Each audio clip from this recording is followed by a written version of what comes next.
Hey, what's happening, Disc Gamers? I'm Guy01, and welcome to this week's versus episode on the Walkthrough channel. This week, it's Stone Cold Steve Austin against John Cena. And this is the penultimate episode of our weekly birthday versus, and our just versus videos in general. Next week will be the last one we do. I'm still stuck on that idea that we will be stopping these at the end of the year, which is only in a couple weeks, so only one more of these, then we will be done with the WWE versus videos. Which by extension means we will be done with the Raw and SmackDown and pay-per-view recaps as well.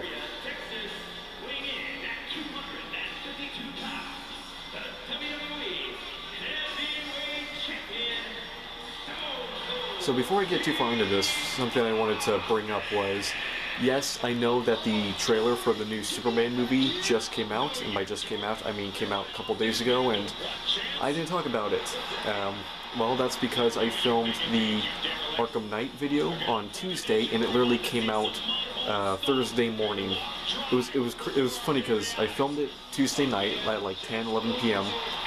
and then as I was editing the video on Wednesday, DC posted a video saying that the trailer will be dropping tomorrow, which would have been Thursday, and I was like, oh my god. It's like, come on. If I had just filmed that video when I normally do, which is on like Thursday nights, I would have caught it, and I would have been able to talk about it, and I almost considered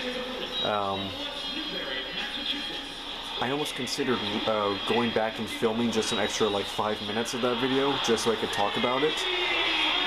But I decided not to, because all I would have been doing was just standing outside of Poison Ivy's plant and just kind of standing around as I talked, and that video already had like 10 minutes of that, so I didn't want to just go back just to do another 5 minutes of standing around.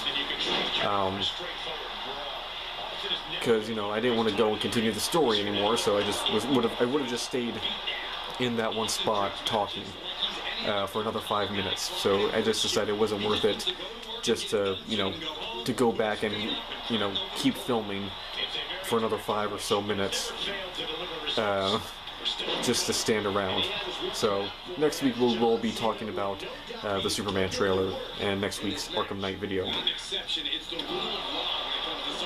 So like I said, it is our weekly birthday versus. We had 3 birthdays this past week. We had Brody Lee, aka Luke Harper's birthday. On December 16th, he would have turned 45 years old. What is it now? It's been like, what, 2 years now? 2-3 years since he passed away, which is kind of crazy. How long it's already been. It's already been, what, 1 year since Bray Wyatt? Over 1 year? Oh, that was a weird dive. Then it was Stone Cold Steve Austin's birthday. December 18th, he turned 60, and on the same day as December 18th, Trish Stratus had her birthday, and she turned 49. Outside dive, okay. Guess not. So before we get into Raw and SmackDown, we got Saturday night's main event to talk about, which was a fun throwback show. Overall, just the overall aesthetics of it were fun, going back to that old school look, bringing back Jesse Ventura for commentary, and it was actually kind of funny. They brought back Jesse Ventura, and it wasn't just like a, hey, Hall of Famer returning. No, they brought him back, and he was Jesse Ventura. He was ripping people apart. He was the old school heel Jesse Ventura. They didn't try to force him to be a face. They just let him be the body Jesse Ventura. So that was fun. Drew McIntyre beat Sami Zayn in the opening match, and a fun match. A good way to kick off the show. Liv Morgan beat Io Sky to retain the Women's Championship. After the match, Rhea Ripley confronted Liv Morgan to remind her that she's still on the hunt for the title and still out for revenge against Liv. Ow. Okay. Oh. Nope. I got you. I got you. Powerbomb. I don't think I've ever seen Steve Austin do a powerbomb.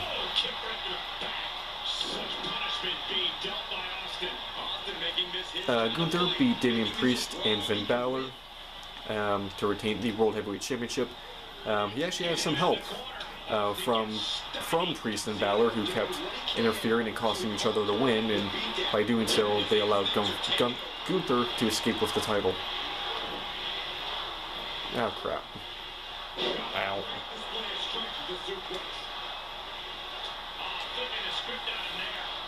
Ow. Hey, off the neck. Don't touch the neck.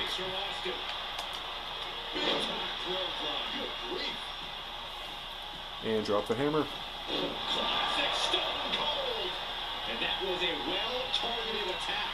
Chelsea Green beat Mia Yim to become the first ever Women's United States Champion. When it came down to, when you found out that the finals was going to be between Chelsea and Mia Yim, you knew it was going to be Chelsea. And I think I said that last week, where the company's you can tell the company's very high up on her. So it was very well deserved as well. But you can tell she was the favorite, for the fans and the company going into this. So I don't think there was any surprise that she was winning.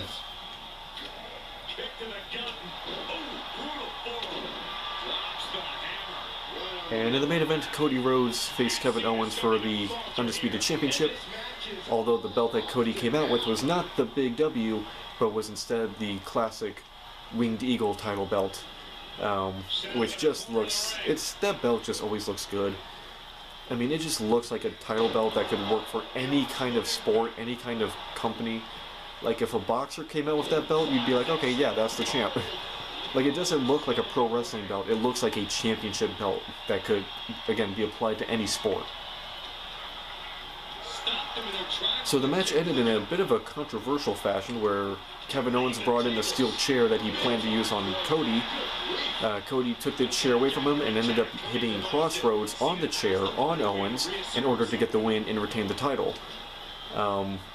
This then led to Kevin Owens attacking Cody Rhodes after the match, hitting him with a pile driver, and resulting in Cody Rhodes getting carried out on a stretcher. Cody was then absent from Raw and all the other shows this week. There's rumors going around that he actually has an injury, and this is being used as an excuse to write him off TV. There's even some rumors that the injury might be severe enough that he may have to take some extended time off and potentially even have to vacate the title, which that would be unfortunate. That would be real unfortunate if it ended that way. But as people have said, defending the title isn't as necessary as it used to be, especially now that you've got two world champions to represent the company, as well as all the other champions. So Cody can, easily take 2-3 months off, and no one's really going to care about him not defending the title in that time, especially if it's over a legitimate injury.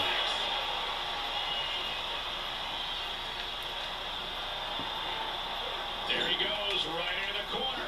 Ow. Hey, get off me.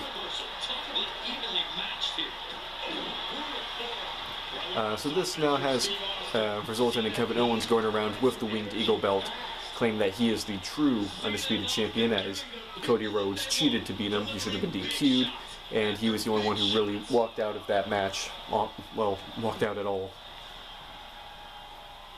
So moving on to Raw, Raw began with a confrontation between CM Punk and Seth Rollins, which resulted in a brawl. It was then later announced that the two of them will be headlining the first Raw show on Netflix, which that's something I want to talk about, but we'll get to that soon. That'll probably be what I talk about in next week's episode, the last episode of the Versus, because I got some opinions on that. Not the match itself, but just Raw on Netflix. Dang it. This time the reversal. Ow. No, you're not being awesome with that. Get off me. No. Getting set up for something in the corner. Nah, I don't think so. Reversal, can they go with the attack? Stomp a mud hole. This trend has been building. Braun Breaker beat Ludwig Kaiser to retain the Intercontinental Championship. Second that ticks past in this match. Zoe Stark beat Raquel Rodriguez. and Cade and Carter to advance in the IC tournament. The War Raiders face Finn Balor and JD McDonough in a match for the WWE Tag Team titles. He's going for an AA. Damian Priest interfered and allowed the War Raiders to get the win and become the new WWE Tag Team Champions. Ah, crap.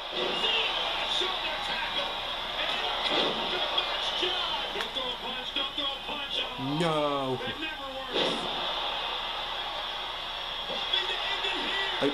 No.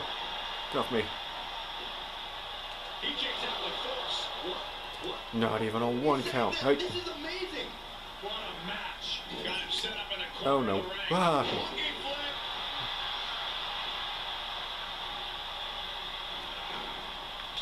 Hey.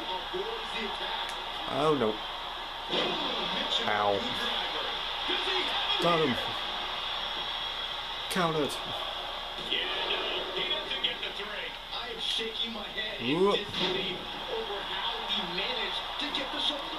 Alright, please don't catch me. Please don't catch me. Okay. Oh no, he's got that finisher, so he could have caught me right there and hit me with the AA. Oop. Ow. Aha, you wasted it.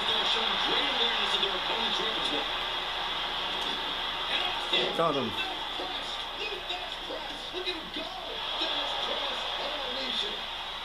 And that was it for Raw. Again, the Raw going from 3 hours to 2 hours has been such a good thing. Just real easy to go through now. Only about 4 or 5 matches a night. Moving on to SmackDown, the first match saw the Bloodline beat LA Knight, Apollo Crews, and Andrade Cien Almas after Shinsuke Nakamura attacked LA Knight.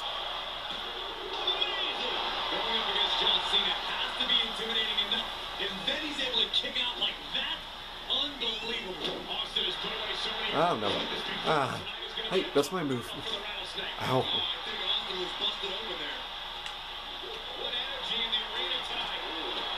Oh, we're both busted open now.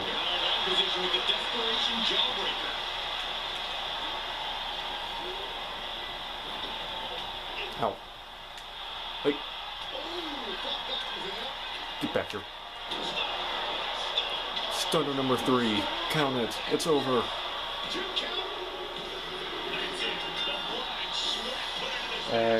Carmelo Hayes beat Braun Strowman by countout. After Braun Strowman beat the crap out of Carmelo Hayes and then threw him back in the ring before being able to get back in himself. Johnny Gargano beat Alex Shelley, which should have been better than it was. I mean, it wasn't bad when you put those together. It's not going to be a bad match, but it feels like that match could have been so much more if given more. I don't know if it was just they didn't have enough time to really get going, or just something was off, or they weren't allowed to go all out. But yeah, that match just felt like it should have had more to it. That match should have felt like it should have been like easily the match of the night, and it's hard to say if it was or not. Because the main event was surprisingly good. It was Bianca Belair and Naomi facing Nia Jax and Candice LeRae for the women's tag team titles. Which is weird because, for those of you who don't know, Naomi's not actually the women's tag team champion. It's Bianca Belair and Jade Cargill, but Naomi's filling in for an injured Jade. So I guess Naomi was the sub to fill in to defend the title, which always just seems kind of weird. During the match, Tiffany Stratton came out and looked like she was about to help Nia Jax by handing her the Money in the Bank briefcase, but the distraction ended up allowing Bianca Belair and Naomi to get the win over Nia and Candice LeRae to retain/win the women's tag team titles. After the match, Bianca Belair presented Naomi with the women's tag team title, which she refused to actually carry out, basically saying like, it's like, I'll hold it when I win it, that kind of thing, which I actually kind of like that little detail they added in. They didn't just throw it on her. They made sure that we were aware that she was aware that she had not yet won it, which I like that little character bit. So now this raises the question, does that mean Jade is no longer the champion? Has she technically been stripped of it? Did she technically lose it to Naomi? So this is going to be interesting when Jade eventually comes back. So once again, this is really, the past few weeks have really just been building up to the Royal Rumble, which I also did not get to why I decided to do Stone Cold versus Cena. Stone Cold, obviously, because it was his birthday this past week, but Cena, Cena's already announced that he will be part of the Royal Rumble, and I think it's going to be during the Royal Rumble that we figure out who he faces at Mania. I think that's what's going to determine what his last match is going to be. It's going to be something to do with the Rumble. I'm sure he'll wrestle at Elimination Chamber and all the other premium live events leading up to Mania. But I think something's going to happen during the actual Royal Rumble match. Either he has a confrontation with someone, like a stare down, or he gets eliminated by someone, and that's who he ends up wrestling at his final match, which we can only assume is going to be at Mania. And with CM Punk and Seth Rollins seemingly set to wrestle at WrestleMania, the list of people who Cena could go up against has kind of gone down a little bit. Right now, I think the favorite's Randy Orton, which would make a lot of sense, and is probably the best choice that WWE could go with, unless they pull something out that's better. But I think Orton versus Cena for Cena's last match just feels right. But we'll have to see what they end up doing with that. So, anyway, hope you guys enjoyed this video. Make sure to like, comment, subscribe. I make videos all the time. Stay tuned for next week's Versus, and next week where we continue our Batman Arkham Knight walkthrough. Hope you guys have a happy holidays. Next week's videos will be coming out after Christmas, so I hope you guys have a good Christmas, or whatever holiday you celebrate. And yeah, hope you guys enjoyed. Guy01 and Stone Cold Steve Austin signing out. Bye, guys.